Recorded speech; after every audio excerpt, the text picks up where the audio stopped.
Hi, everybody, and welcome back to another beautiful presentation for the amazing Hypnosis Master Summit. And I have a truly hypnotic and hypnosis master with me right now, none other than Marisa Peer, who is the creator of Rapid Transformational Therapy and the founder of the I Am Enough movement, which is also the title of her presentation today. She's a world-renowned speaker, hypnotherapy trainer, and best-selling author. She has over 30 years of experience as a therapist and has been named Best British Therapist by Men's Health magazine. She actually has a lot of user experience working with and treating clients, including rock stars, CEOs, Olympic athletes, royalty, and Oscar-winning actors, and to inform and help them have life-changing speeches and lectures. In 2015, Marisa has launched Rapid Transformational Therapy, teaching her unique method in audiences like UK, Canada, Australia, Germany, and Spain. She's also founded the I Am Enough movement, as I was saying, and has programs in schools that raise children's self-esteem. So everybody, please welcome Marisa Peer. Thank you so much for being here with us today, Marisa.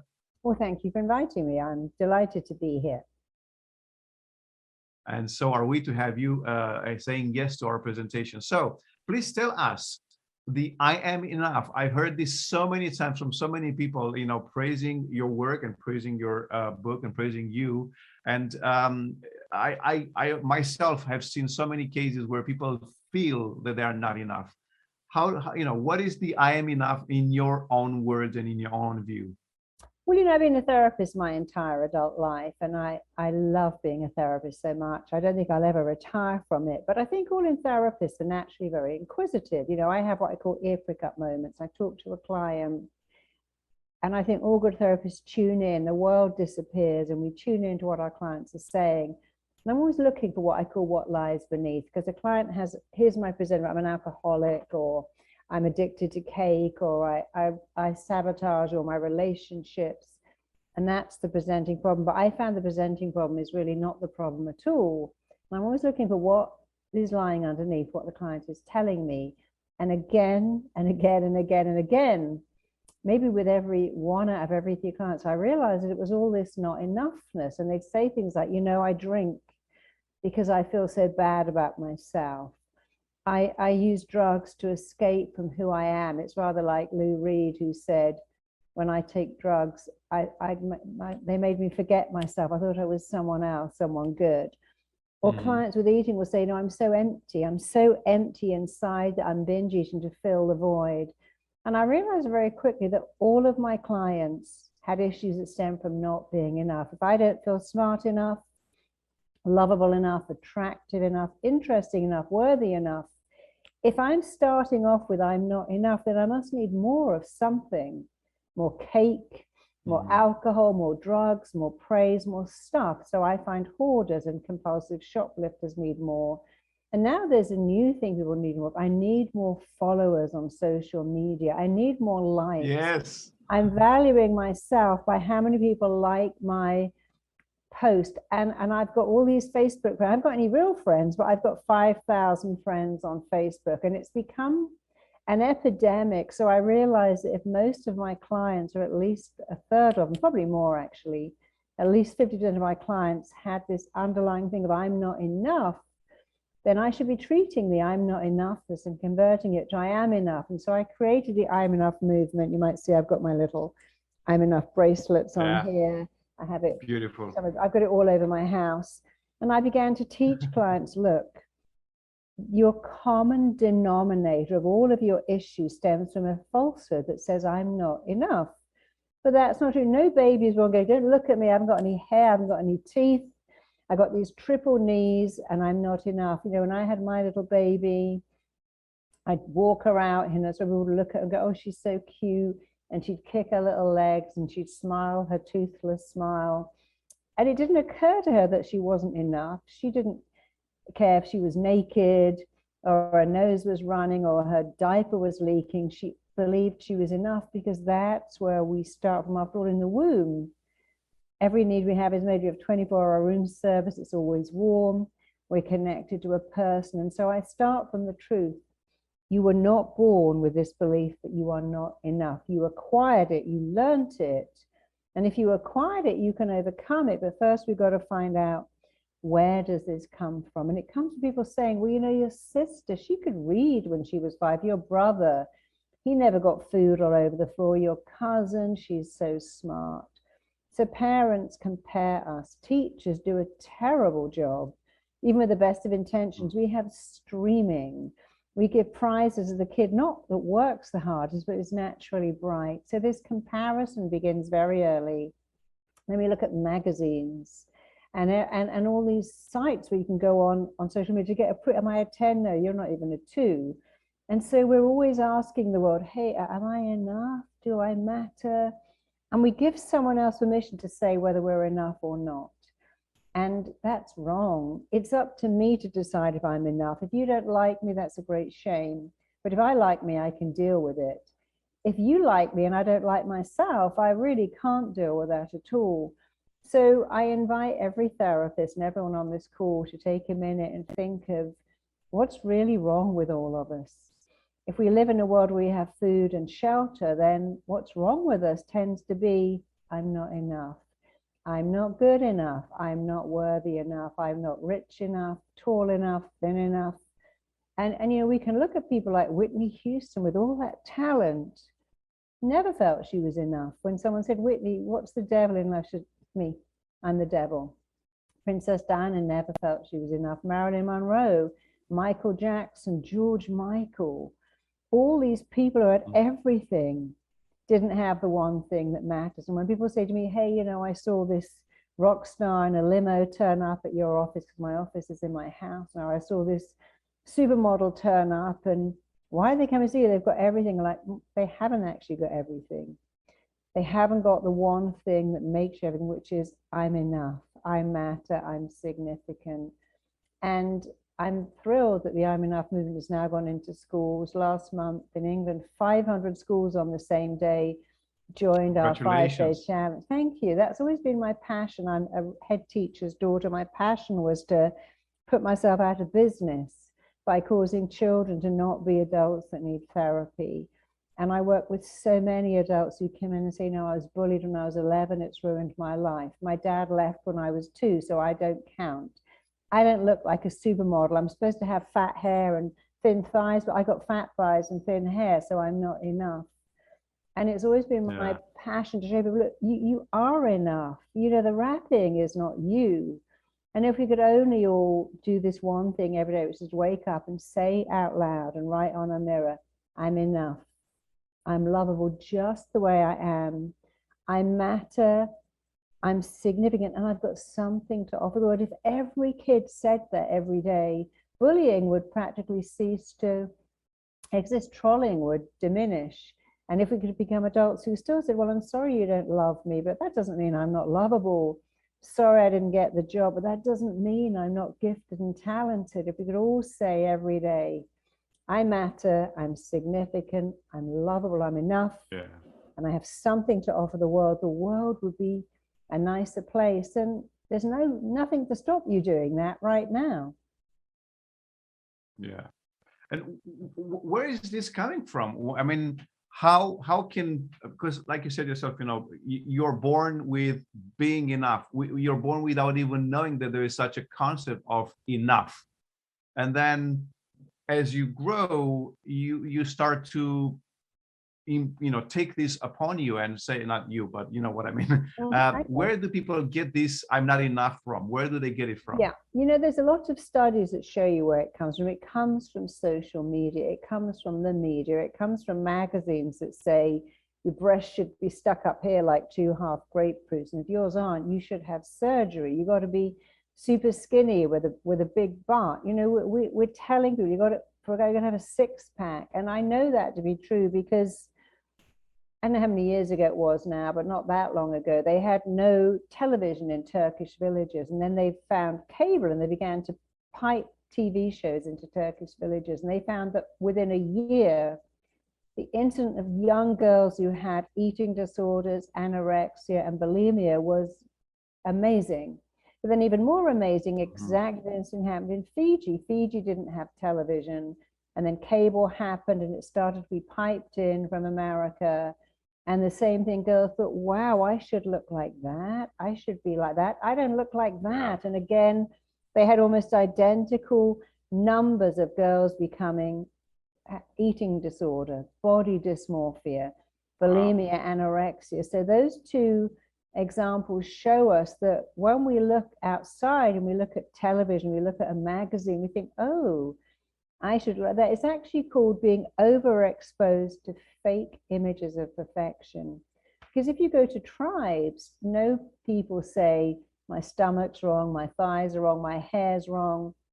They have no idea of how to compare themselves. And small children don't do that, but they learn very quickly that we've created a template that you should fit in, and we don't fit in. You know, we used to be in tribes, and in tribes we understood everyone looks like me and I look like them, so I know I'm okay. But in a multicultural society where we compare ourselves, particularly to what is on television, what's on the screen, we've learned to be dissatisfied with who we are. And we've learned to judge the outside, the wrapping, and not the person. Because really, our grandmothers, you know, my grandmother had no idea what a designer vagina was. She wouldn't have even occurred to her to have a Brazilian wax. I mean, they didn't live like that. It's like now, wow, every year there's a new part of our body to hate. We've done the face, the head. Now we're going to do our genitals. They're not enough. We're finding so many ways to make people feel unhappy with who they are. And it really is the media that started it, and it's got out of control. And I don't know when it's going to get better. I was in Dubai not long ago, and I noticed that all the strollers there have iPads built into them. So babies now face away from the mother and they're scrolling. And again, they're looking at things. I mean, even if you think about Disney, I took my daughter to Disneyland, and all the characters are beautiful. Snow White, Cinderella, they're all blonde with blue eyes, apart from Snow White, who's got black hair, but they all look like they've come straight out of Sweden.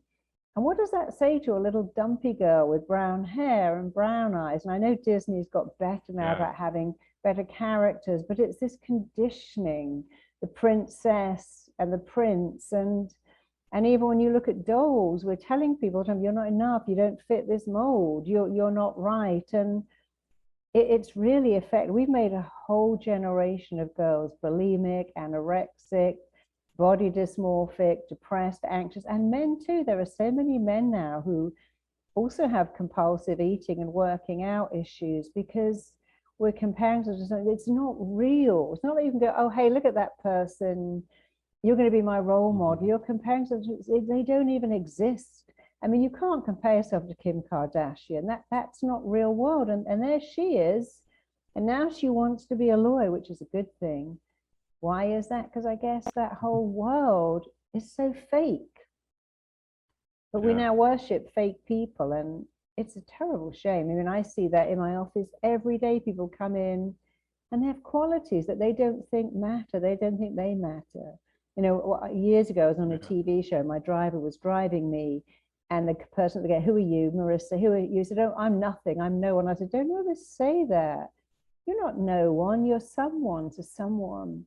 But we really learned to devalue ourselves if we don't have the right label, the right body shape. And so I created the I'm Enough movement to say you are enough. It doesn't matter what the numbers say on the scales, on your birth certificate, even in your bank account, even in your clothes. They are just numbers.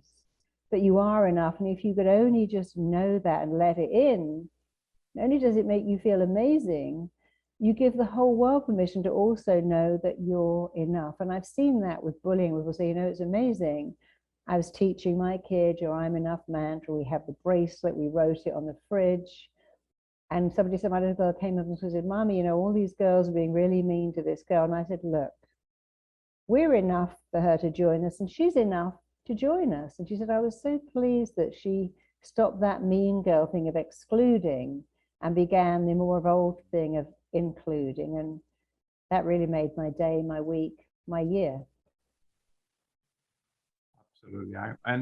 You know, when, like you said, you know, not being enough became an epidemic, and it's kind of like the core of so many issues and problems. But most of the time people say, I have, you know, I'm not smart enough or beautiful enough or X, Y, Z.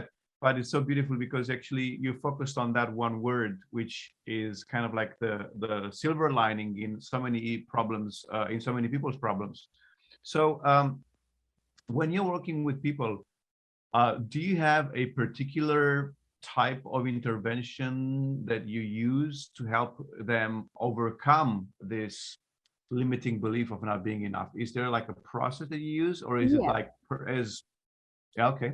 Well, I created my own therapy about 6 years ago. I created our TT, Rapid Transformation Therapy, mostly because I saw that a lot of therapy was long. And it wasn't necessarily wrong, but you know, if you turn up at ER or the dentist, or indeed you can say, oh, my tooth's fallen out, I think I've hurt my leg, or even go to the chiropractor, or put my back out, they never say, right. We have to build a relationship of trust. It will take quite some time. And when we've got the trust going, we can begin to help you. And that isn't wrong, but it's strange that only therapy offers that. If I turn up at ER with a broken leg, I don't need trust. I actually was in New York, and out of the blue, I went into an anaphylactic shock in the middle of the street, and I was very lucky. My sister got an ambulance. I came to in hospital, and I never knew the person that shoved an EpiPen in my leg. And I didn't build any trust with him because I wasn't even conscious. I was semi-conscious. But I'm very glad that he had the presence to give me some antihistamine. So I wanted to create something that bypassed this long, let's build up trust, because you see, you can't fix what you don't understand. And many people come to me and go, I don't know what's wrong with me. I guess I'm just messed up. I have no idea why I self-sabotage, I procrastinate, and messed up. I guess I'm just a messed up person.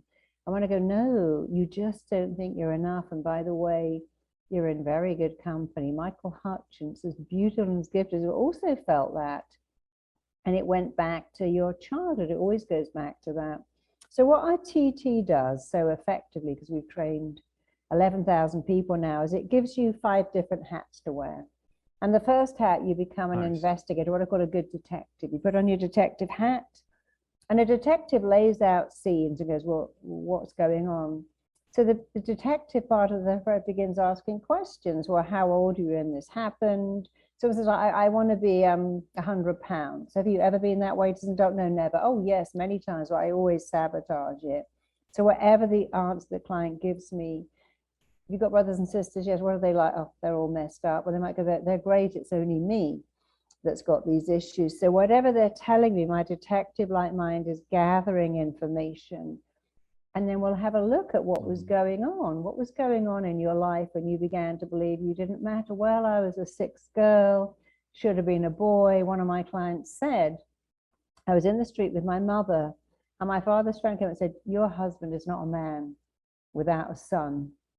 And you've given him the 6th daughter, and he'll never be a man now. And she said, I heard that, but oh, I should have been a boy. I've let my father down. Of course, the adult knows that isn't true. But that's the belief. So first we find the belief. Here's a belief. I should have been a man. I've let my father down. And when we found that belief, we interpret what that's done. This person actually happened to be the head of a fire crew. So amazing how she carried that forward. She never wore skirts, never let her husband put up a shelf, very short hair. And then after we've investigated it, instead we begin to interrupt it. Look, you were meant to be you. You were meant to be here. You came through your parents, not from them. Somebody wanted you to be you, wanted you to be a girl. And even if you weren't the son that your father wanted, that's your father's story, your mother's story, your dad's friends. It's not your story. Your story is here you are, and you're meant to be you. So we interrupt the belief. And then the next I is to become a coder, to install in a new belief. Let's look over and around what happened. It makes perfect sense. Anyone going through that experience would have felt the way you felt, but it's not true. You know, one of my clients, actually in my new book, I tell a story about a girl who came in who was incredibly overweight. And her story was that the father, who was away, I think he was in the army, but anyway, came home, didn't see them much. And he took her and her sister to the park, and she wanted to go to the bathroom. And he left the sister behind, which in itself is completely crazy. Who would do that? And the sister fell in a lake and drowned. And he always said to her, that's your fault. You killed your sister, which of course at full she believed was true. Mother was devastated, and she just became bigger and bigger and bigger, partly because she was trying to be the sister that she felt had died because of her selfishness, but also because she felt that she was such a bad person. She was no longer worthy of love or happiness. And thirdly, when you lose something like that, you become scared of it happening again. And as long as she was a beast, she was repelling men, not attracting them. So we laid all that out and said, look, any kid of 4 would have felt the way you felt. But the truth is, you didn't ever kill your sister. It wasn't your fault. Your father must have been so desperate he couldn't come to terms with it.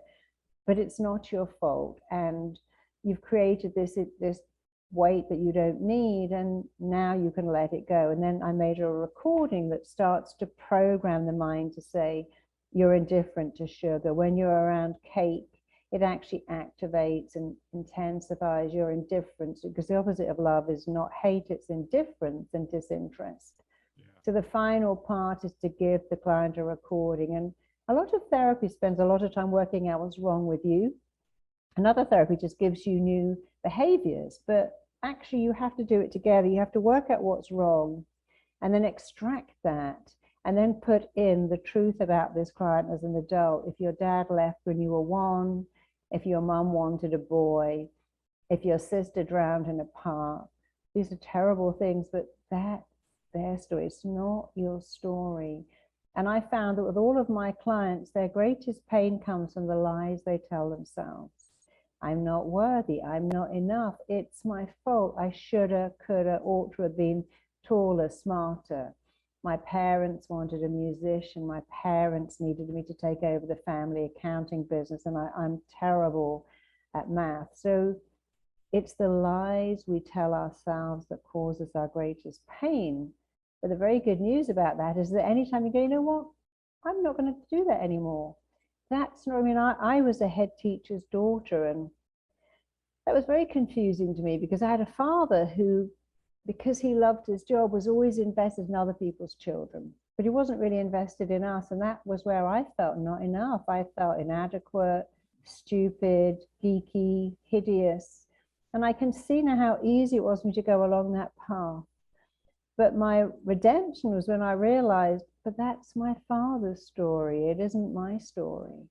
I can be whoever I want to be and do whatever. And if I stop telling myself this lie, everyone else is more important than me. That's the lie I got at home. Other kids matter more than me. And like many women, as I became a young woman, I would only find men who weren't that interested in me and tried to convert them into making me the most important thing in their world, because I couldn't do that with my dad. And so many of us recreate what we know and then decide, I'm going to let me find an unavailable man and turn him into someone who's crazy about me. So we're working so hard to change the ending, when really we have to go, well, why don't I change the beginning?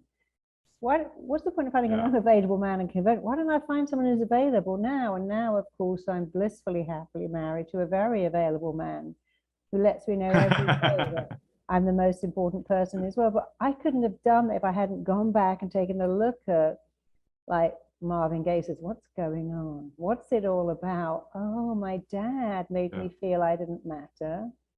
And then, because the mind is so conditioned to what's familiar, I kept that going. Yeah, but you're fortunate, you're lucky, you found that. What can we do for people who are unaware and they are just on a merry-go-round, going from one bad experience to the next, not knowing where to look?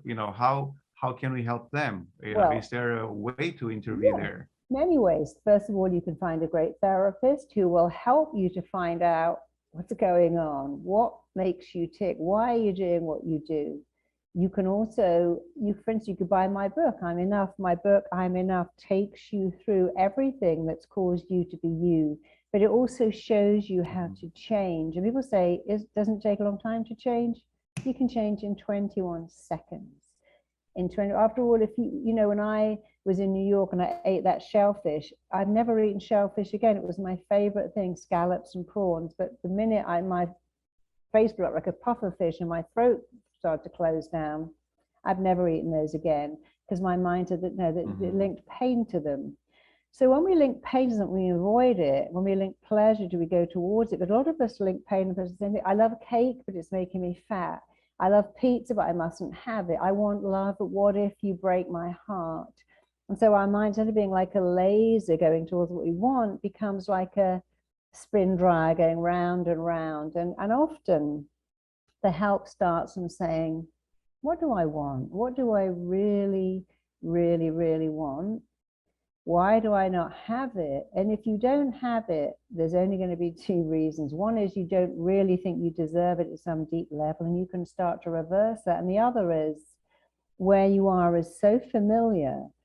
And of course, the mind likes what's familiar and wishes to avoid what we don't know. But you can make anything. If what's familiar is being not loved, you got to make that familiar, saying, hey, I'm lovable, I matter. Again, the things I started with, I'm enough, I'm significant. And the mind likes what's familiar, that's a fact. But you can make anything familiar. So saying, I'm magnetically lovable, I'm attracting the most amazing person who loves me and is loved by me. We're falling in love with each other's soul. If you repeat that enough, it becomes as familiar as shoving a bit of silicone on your finger and ramming it in your eye, which is very unfamiliar. But if you wear lenses every day, you just make it familiar. So often we have, it's a decision. Can I make love familiar? Can I make success? Can I make wealth or health? Of course you can. But you know, it doesn't happen overnight. Take the sugar out of your coffee. It doesn't taste great. But if you keep going, one day you think, I can't imagine I ever drank coffee with 4 sugars. Now it just tastes disgusting. So a great therapist will show you how to make what is unfamiliar but desirable familiar, what is familiar but undesirable unfamiliar. And one of the fastest things to make familiar, which will change your life, is simply praise yourself. Give yourself confidence. Say, I'm worthy of love. And the enough, again, is such a great way to praise yourself. You know, if praise is unfamiliar and criticism is familiar, when someone says, hey, I love your jacket, you go, oh, it's 10 years old, got a hole in it, my sister gave it to me. So if we're not used to praise, we actually keep making it unfamiliar. And there is nothing on the planet that will grow your self-esteem like praise. And people are so, it's like, you know, I've noticed that myself, you know, it's so tough for some people to give praise, but to receive praise as well. It's like, it's like, oh, that's nothing, even though they, you know, maybe save somebody's life, and they go like, you know, they don't mention why do people, exactly, why do people belittle their own results and efforts and their values and qualities? Why do they do that? You know, if something isn't familiar, it's like getting a feral cat. If you get a feral cat, it doesn't go, oh, you want to hold me and squeeze me and kiss me. A feral cat doesn't like to be touched. I had a feral cat in my garage with 7 kittens last year, but the little kittens, I would pick them up and I'd say, you know, we're making this familiar. I'm going to hold you, put you down my shirt for a while, because I am making being held. They loved it. The mother was forever wild. She had to be rehomed, but I eventually found homes for all these cats, because it's a choice. We have to understand that what made us survive, and we were 2, we could run around on the prairie. We only ate what we knew. We didn't pick up weird berries and weird mushrooms. A 2-year-old, because I don't want that, I don't know it. And so going back to what we knew kept us safe. If we lived in a fort in the Wild West, we didn't go, well, let me go and find some native Indians, because we knew we were safe with what we knew. And so much behavior is primitive wiring to keep us alive, but it really is a choice to go, what do I want? I want praise.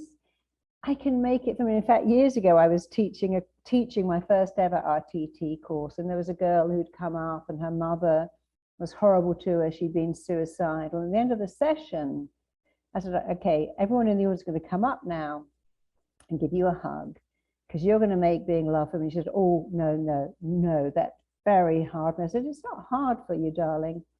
It's just unfamiliar. Being hugged, feeling loved is unfamiliar, but everyone's in line. And she said, Marisa, the cameraman's not in the line. I said, get in line. I said, you see how fast you made that familiar? That our cameraman and our sound guy were gorgeous. And she went from, oh, that's very hard for me, to why isn't the cameraman lining up to hug me? And in most of my trainings, when people come on stage and do a session, I get the audience to give them a standing ovation. I go, wow, you're an inspiration. Gosh, what I learned from you. Because and I say, see how quickly you can go from it being unfamiliar to familiar. You know, peeing in a toilet was unfamiliar once. No one says, oh, I still don't do that. We have to understand we have a choice. And one of the best things you do to go, right, I'm going to make good stuff. And what is good? Praising myself, believing I'm worthy of love, eating fruit instead of cake, going for a walk instead of lying on the sofa, applying myself. I can make that familiar just by repetition. And while I'm making good stuff familiar, I can make bad stuff unfamiliar. What is bad? Putting myself down, criticizing myself, living on junk food. You see, self-love, people say, well, how do you love yourself? And I have many clients who come in with no idea. And it's really very simple. The first step is, how do you talk to yourself? Do you go, oh God, look at the state of me. I'm just a hot mess.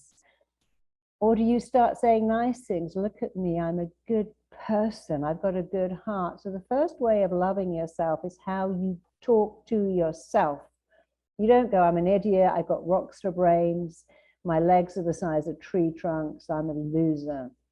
The second way of loving yourself is, how do you treat yourself? Do you go, oh, the burger and fries is $5, but the salad is 10, so I'm just going to have the burger. No, you start to eat better, sleep better, hydrate better, just simple things. And the third way, how do you let other people treat you?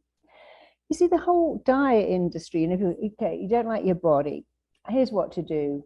Go running in the rain, force yourself to live on celery and hate yourself, because that's not self-love. Denying myself cake forever, living on salad if it's not exciting to me, and forcing myself to work out when I hate it is actually not self-love. Self-love is going, hey, I've got one body, it's going to last me forever.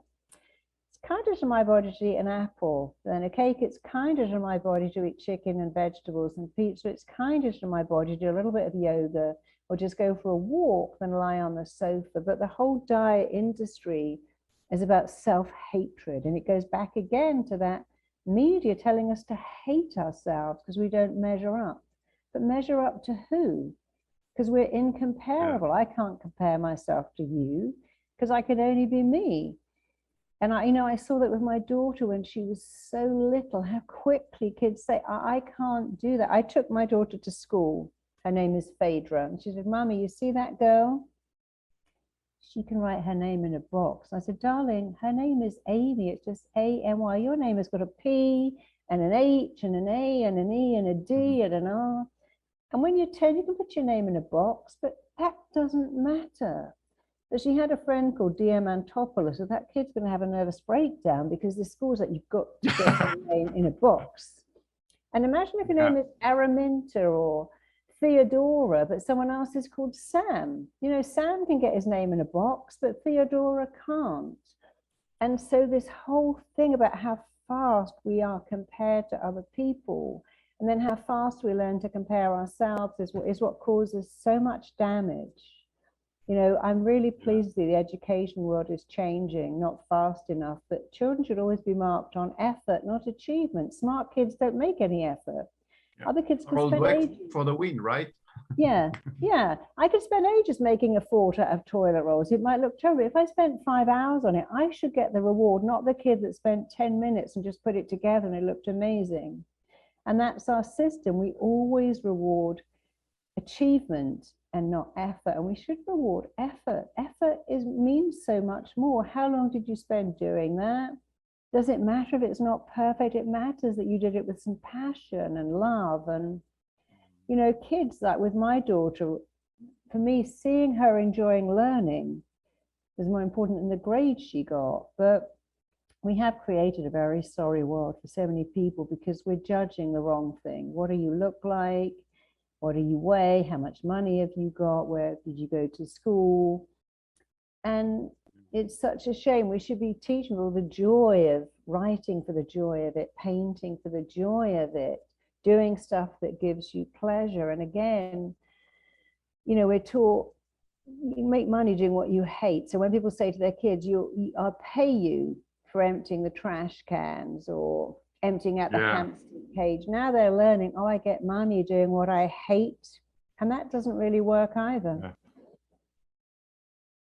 I wanted to ask you something, because you're touched on the point earlier about, you know, telling yourself that you are enough, that you're beautiful, that you're smart, that you're gorgeous, and you know, kind of like repeating that like a mantra. Yeah. And you know, there are people who are, you know, who are in this world, who are watching these presentations from the summit, and they know about, you know, hypnosis and self-hypnosis, and the difference between affirmations, just plain affirmations, and self-hypnosis. And there is this question that always comes up: should you do these affirmations? Are they enough to do just them? Should you be in a different state? Should you do it as a self-hypnosis? What's the difference? What is your opinion on this? Well, you know, we have different brainwaves: alpha, theta, delta, beta. Sorry, I said that wrong. Alpha, theta, delta, beta. And when you look up like that,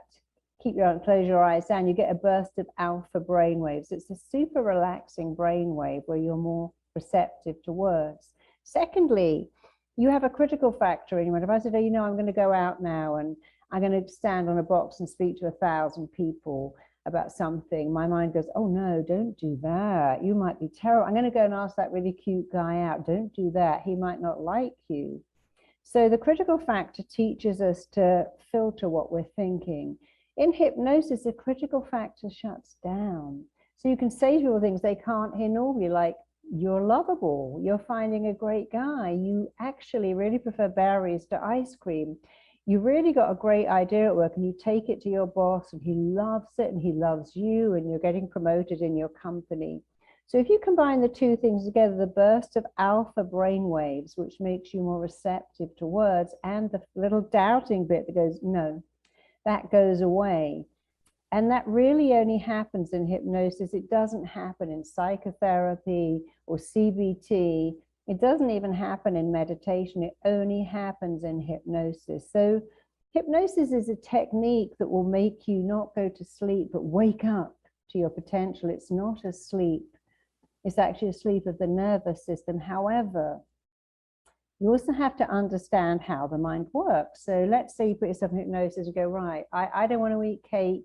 I'm never eating cake again, especially chocolate cake. No, that's out of my life. Of course, you have to understand some of the rules of your mind. Your mind responds to words that make a picture. So saying, I'm hypnotizing myself to be, I'm not stupid, I'm not inadequate, cannot work, because the mind will pick up descriptive words. If I say, don't think of orange snow, despite the fact you've never seen it, you have to think of orange snow.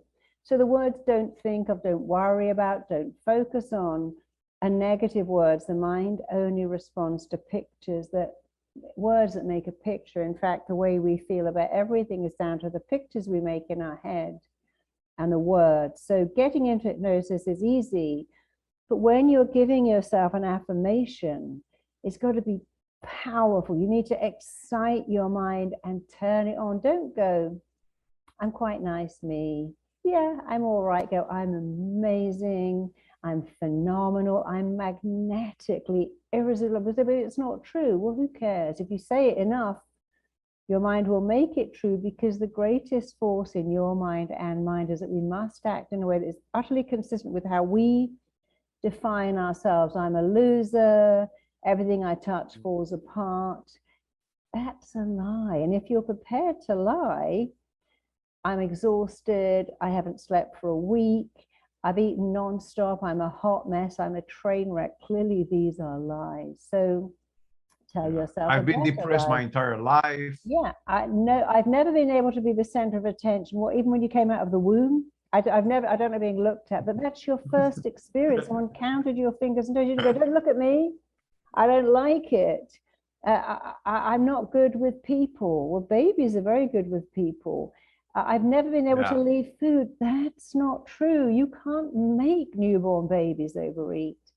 So it's really about putting yourself in a hypnotic state, which is easy, and then giving yourself words that are powerful, that excite the imagination, that are relevant and up to date. So often we have a belief, nobody loved me, I'm not lovable.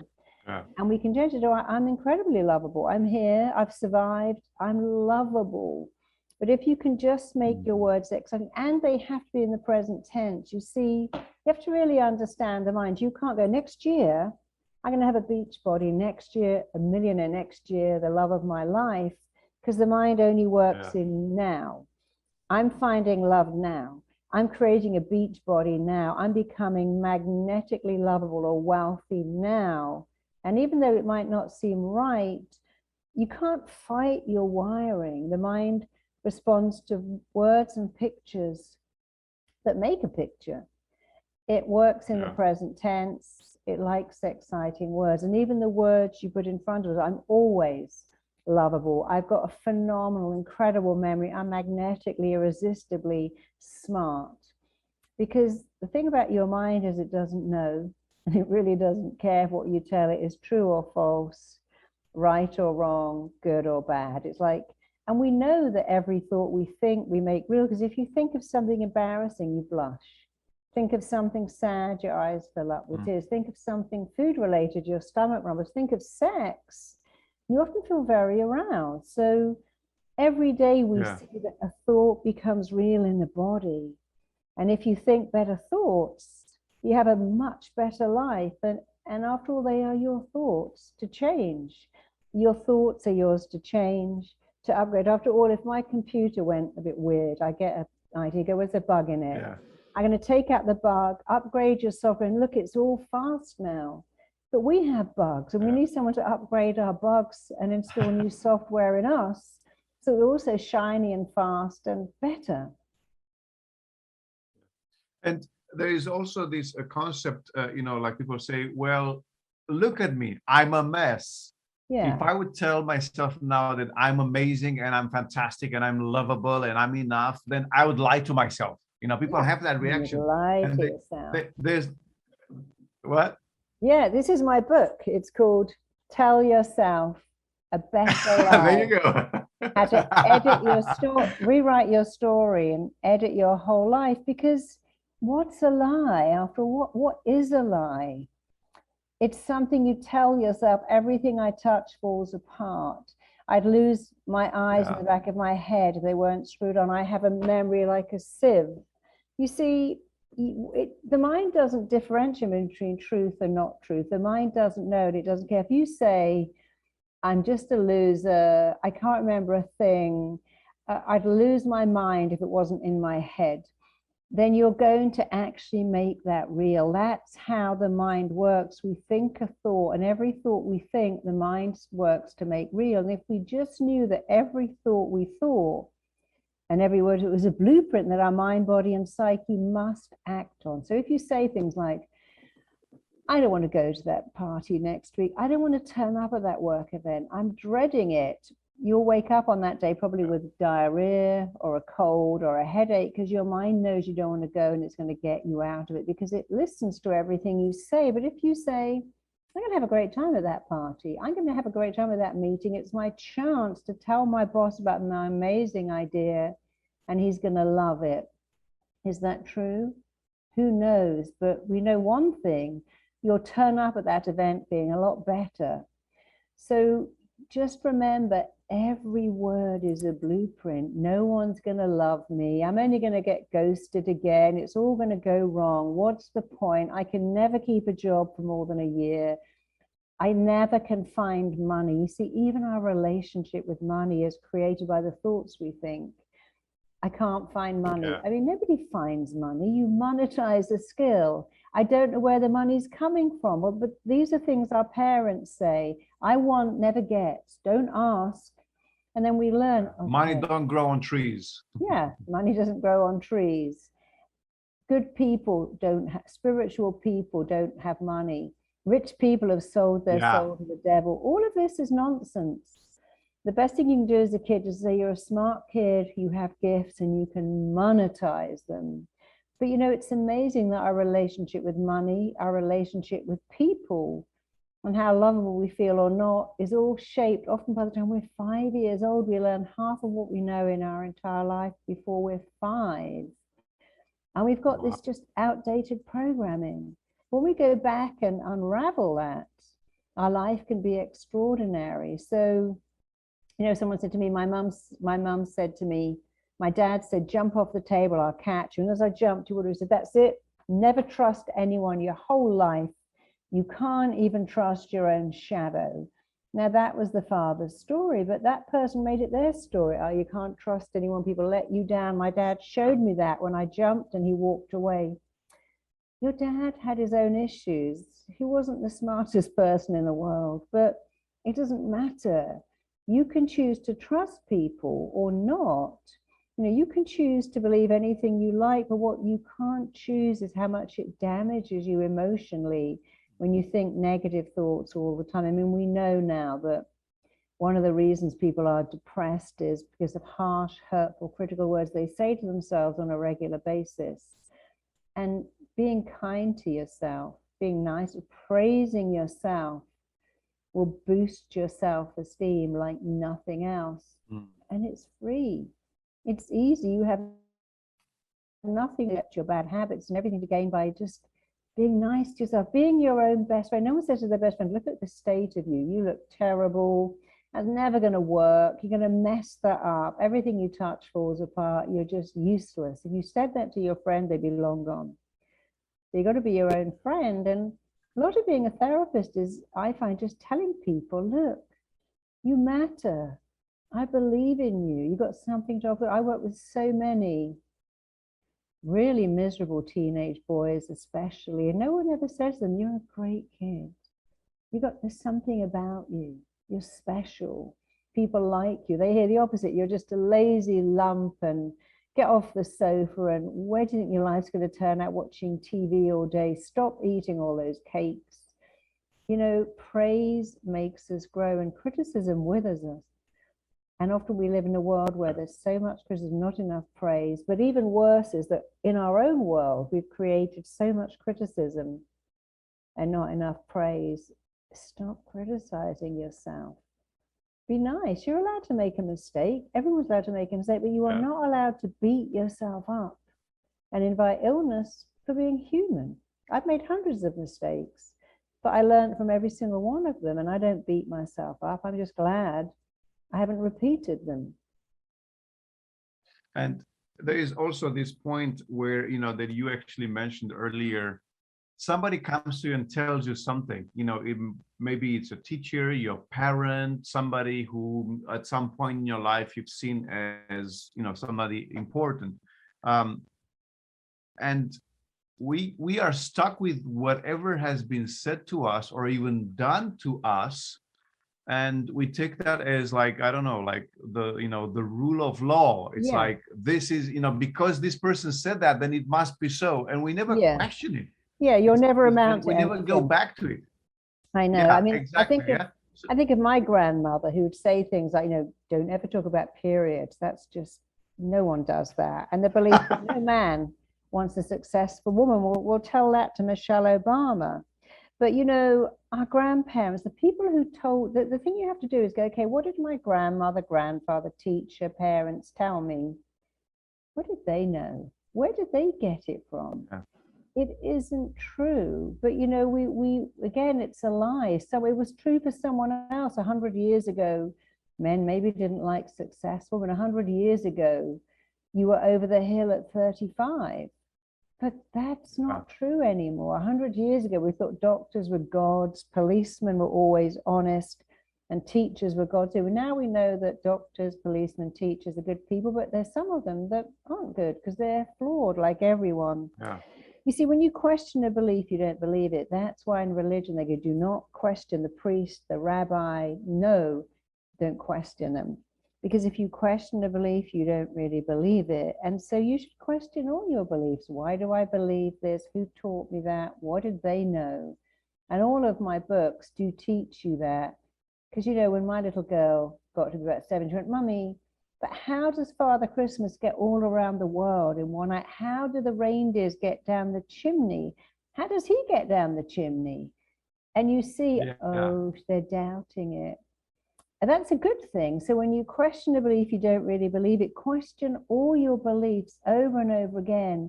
The ones that don't work for you, give them up and put in a better one. Just change. I'm not lovable to I'm amazingly lovable. I'm not smart. I'm very smart in one key area. I don't know how to find money. Oh, I like go that. on YouTube and learn. Yeah. So actually, you said something that's so I mean, you've said so many beautiful things, but this one, I think it's worth, putting it in the spotlight a bit more. Especially with people who lack self-esteem, they tend to generalize and say that I'm a mess in all aspects of my life. Yeah. And probably the first step in building that self-esteem and bringing them up to speed, so to speak, is not that you're an amazing human being in all areas of life, because maybe that's too much to swallow at this moment. But like you said yourself just now, you are very good in one particular aspect, and then start building from there. Yeah. You don't want to be jack of all trades and master of none. I used to feed a lot of homeless people with my daughter every year, and we'd always try to get them, what can you, I can do everything. I'm a cook, I'm a carpenter, I'm a gardener. They were good at everything, not very well. And really, you're supposed to be good at one thing. I'm good at therapy. My husband's good at marketing. My daughter's good at art. My friend's great at IT. And imagine a world if we were all brilliant. I mean, we'd never employ chefs or gardeners or designers. We'd make all our own clothes. There'd be no industry because we'll be brilliant. I can do my own plumbing. I can do my own decorating. I can fix my own car. You're only supposed to be good at one thing. And the thing you're good at should be what you love. It's very hard to be good at what you hate. So if you want to be good at something, what you love to do in the key age of 7 and 14 is an absolute key to your unique skill set. So find out what you're good at, be amazing at it, and let someone else be good at something else, and then you can create employment for them. I mean, I wouldn't have a clue how to fix a bunged up toilet, how to repair a washing machine, but imagine if I could, and we all could, people would be out of business. So I don't know how to fix my car. I don't know what to do if my cat gets sick. I go to a vet, because that's what makes the world good. Be good at what you do, generate an income, and you can pay other people who are good. And then the world is a better place. We're all good at something. No one's good at everything. Beautiful. We'll say, I'm a great chef. I'm terrible at gardening. And even a great chef will say, I'm great at, in great restaurants, they have one chef that does dessert, one that does soup, one that does meat or poultry or fish. In a good school, you go, I teach English, and I teach IT, and I teach. No one teaches everything. Even a great doctor says, I'm a pediatrician, I'm a cardiologist, I'm a podiatrist. You only have to be good at one thing. Be good at it. Let people know you're good at it, and praise yourself for being good at that one thing, because that's all you need. And if you're good at one thing, you're already way more than enough. Beautiful, beautiful. Marisa, thank you so much for the time you spent with us. I'm so happy that we got to. Me too. Yeah, I mean, I took a lot of notes here. This is my notes from this presentation. I wrote down a lot of stuff, so I'm very excited about this. Now, as we are coming to the end of your presentation, please let us know where can people get in touch with you. Where can they learn more about your work? I know you just launched, or you're about to launch, a new book. So tell us a little bit about that, please. Okay, so this new book, Tell Yourself a Better Lie, it has in it the rules of your mind. I was talking about how to dialogue with your mind, how to practice therapy on yourself. This book shows you how to be your own best friend, your own cheerleader. It takes you through 10 clients' stories about what happened to them and how they were fixed, but it invites you to say, look, if you resonate with Lucy, if Susie's story speaks to you, this is what I did with you, this is what you can do. So it teaches you how to do some aspects of therapy yourself. So this is a great book, and it comes with 4 different audios, 4 different ways to manifest. And the cover, I think the book's like $10.99, but each audio would cost about $30. So it's definitely worth it. So if you want to find me, go to marisappear.com, and we have at least 6 free audios, love blocks, health blocks, money blocks. They're totally free. We don't ask for your credit card. Just go to marisappear.com. If you want to train with me and do what I do, or indeed find someone that does what I do, go to rtt.com. And if you want to join the I'm Enough movement and get these bracelets and learn how to know you're enough, which will change your entire life on a dime, go to imenough.com. So marisapia.com, rtt.com, imenough.com. I'd love you to get this book and tell me all about it. I'm really excited. It's already had amazing reviews. So we give people a money back guarantee if they don't like it, but it will really help you do the therapy you need on yourself. It doesn't stop you having therapy, but it will help you find out what's wrong, but also show you how to fix it. So thanks for listening. I've had a great time. And thank you so much for inviting me on. Thank you. Thank you for saying yes, of course. And so everybody, you know where to find Marisa, rtt.com, marisapure.com, imenough.com. Check out the book as well. And we are now going to take a quick break. Not before I'm going to kindly ask you to share with us your key points, key ideas from this presentation. Share them with us in the Facebook group. Let us know your thoughts and ideas from this presentation. We'll take a quick break and we'll see you in the next presentation, or we'll see you in the next day. See you soon. Thank you. See you soon. Bye-bye. Thank you.